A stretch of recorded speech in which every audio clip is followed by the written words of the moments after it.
famille épanouie, s'élever en élevant son enfant. Bonjour, je suis ravie de vous retrouver dans cette vidéo pour vous parler d'éducation. La plupart d'entre nous avons reçu une éducation traditionnelle qu'on pourrait qualifier de plutôt autoritaire. Cette éducation autoritaire prône l'obéissance de l'enfant par le biais d'une pression exercée sur lui, pression qui provoque finalement de la peur. Le parent, dans l'éducation traditionnelle, se considère comme supérieur à l'enfant, comme sachant mieux, comme enseignant, éducateur. Donc, il fixe des limites qui lui conviennent et il s'attend à être obéi aveuglément, plus ou moins souple selon les familles. Mais en général, le parent fait preuve de punition, de chantage, de menace. Et toute cette stratégie, finalement, pousse l'enfant à obéir par peur. Donc, évidemment, on obtient un enfant plus ou moins sage, qui écoute plus ou moins, mais surtout motivé par la peur d'une punition, d'une privation, d'une menace, etc. Les neurosciences ont largement démontré à quel point cette éducation peut être délétère pour le cerveau des enfants. Ce qui est très bien, c'est que la plupart des parents d'aujourd'hui essayent de donner une éducation plutôt positive ou bienveillante. Cette façon d'éduquer implique qu'on considère l'enfant comme un être humain à part entière. Il n'est pas inférieur à son parent et le parent ne s'attend pas à être obéi et surtout pas aveuglément. Dans l'éducation bienveillante et positive, le parent fait preuve d'empathie, d'écoute et de respect vis-à-vis de l'enfant. Il exclut les comportements nocifs, les stratégies nocives, toute façon de faire qui atteint l'enfant dans son intégrité. Cette éducation bienveillante et positive n'est pas du tout une éducation laxiste. Le parent reste bienveillant mais ferme. Évidemment que l'éducation laxiste où on passe tout à l'enfant est une dérive et qu'elle fait autant de dégâts que l'éducation traditionnelle. L'enfant a besoin d'un cadre souple et bienveillant, un cadre ferme mais bienveillant, un espace où il pourrait se détendre et vivre et être et apprendre, expérimenter parce qu'on est sur Terre finalement pour expérimenter la vie. Personnellement, je suis auteur de Relax Maman Respire. Je suis pour les mamans, pour la cause des mamans. Je suis aussi maman de 3 enfants que vous voyez sur la photo. Des enfants que j'élève avec une éducation que j'aime qualifier de naturelle. Bien avant d'avoir des enfants, je m'étais formée à différentes approches de la parentalité bienveillante, à la communication non violente notamment, et j'étais bien décidée à être une maman positive et bienveillante. Et puis, j'ai été en burn-out maternel, j'en ai vécu 3. L'éducation positive et bienveillante est merveilleuse et extraordinaire, mais elle n'est pas pour tout le monde, il faut dire la vérité. Elle est difficile à appliquer au quotidien parce que les enfants sont intenses et que ça demande énormément de travail sur soi, énormément de présence à soi, de centrage sur soi. Sinon, on peut donner trop et s'oublier. On peut s'oublier en voulant trop bien faire. C'est ce qui m'est arrivé et j'ai sombré dans l'épuisement maternel. Et puis, je suis allée en Afrique me ressourcer. J'ai rencontré un peuple premier et j'ai vu une éducation qui existe depuis des millénaires. Cette éducation, j'appelle naturelle.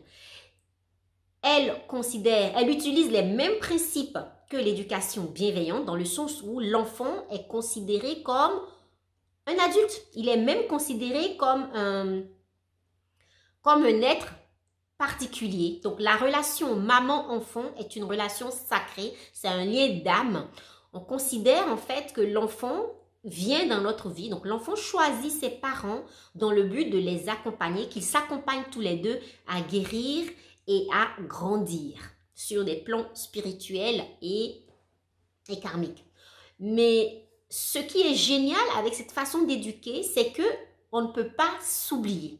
Donc, contrairement à l'éducation bienveillante où la maman, elle pourrait, je parle beaucoup de maman parce que c'est Maman Respire, mon site.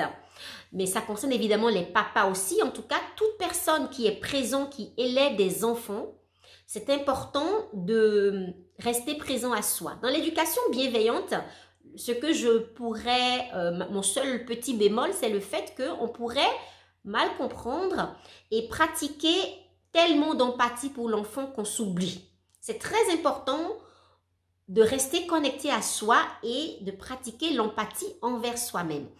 Ce que je pourrais donc, ma petite réserve par rapport à l'éducation bienveillante, c'est vraiment le fait que cette éducation est un peu centrée sur l'enfant, sur les besoins de l'enfant, les émotions de l'enfant qui sont tout à fait légitimes. Mais on ne peut pas accompagner son enfant avec empathie quand on ne fait pas preuve d'empathie envers soi. Et quand on fait preuve d'empathie envers soi, on doit vraiment rester présent à ce qui se passe en soi.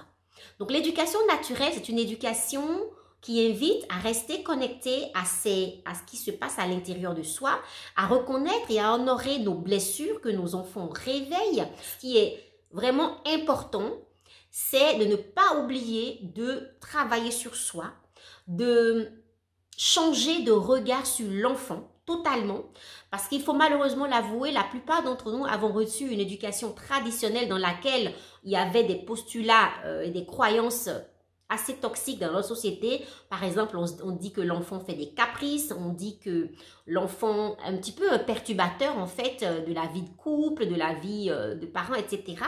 Dans l'éducation naturelle, pas du tout. L'enfant prend sa place et il prend sa place naturellement au milieu, au cœur de la vie, sans en être le centre.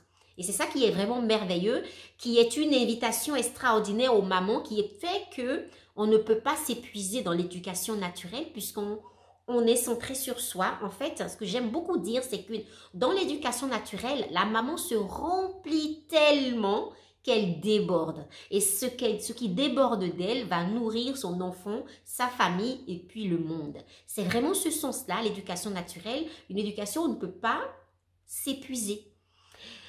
Alors, il faut bien avouer que quand on veut pratiquer une éducation empathique envers son enfant, c'est important de travailler sur soi. Travailler sur soi dans le sens guérir ses blessures, guérir son enfant intérieur qui a été blessé par l'éducation traditionnelle qu'on a reçue, mais aussi de sortir de nos automatismes, de nos réflexes et des réflexes qu'on a intégrés par rapport à ce qu'on a vécu tout le long de notre vie et d'entrer dans cette dynamique, d'accepter ce lien particulier, extraordinaire, profond, merveilleux qu'il y a entre maman et enfant. Et c'est ça qui, en fait, quand on crée ce contact et qu'on accepte ce lien avec son enfant, on se recharge en maternant. Non seulement on ne s'épuise plus, mais même on se recharge en maternant. Et c'est ça qui est extraordinaire dans l'éducation naturelle, telle que je la comprends, telle que ça m'a été transmis. C'est important de voir que cette façon d'éduquer, de façon naturelle, existe depuis la nuit des temps, depuis des millénaires.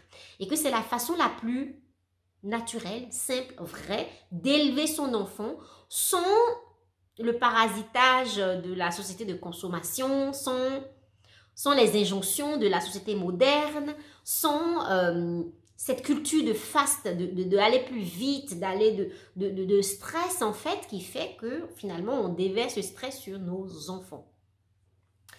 Cette façon d'élever son enfant, c'est vraiment pour moi la meilleure manière, la plus juste.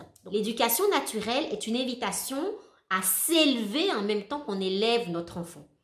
En fait, tout est déjà en nous. En tant que maman, vous avez toutes les ressources en vous. Vous avez une sagesse profonde, infinie. Vous savez exactement comment élever votre enfant. Votre enfant est parfait pour vous et vous êtes parfaite pour lui. C'est très important de prendre conscience de ça.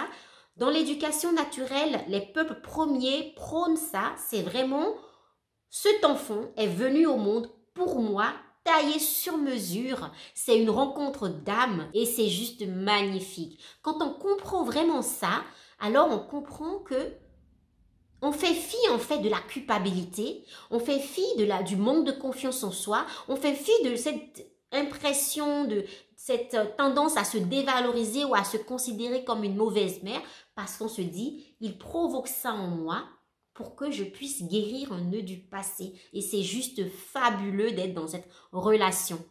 Et donc, c'est vraiment mon invitation pour vous, maman. Si vous vous sentez épuisé, débordé et que vous n'en pouvez plus, rappelez-vous, vous êtes parfaite pour votre enfant. Si vous avez aimé cette vidéo, n'hésitez pas à la liker, à la partager à une maman qui pourrait en avoir besoin pour provoquer des prises de conscience. N'hésitez pas à vous abonner. À bientôt dans une prochaine vidéo.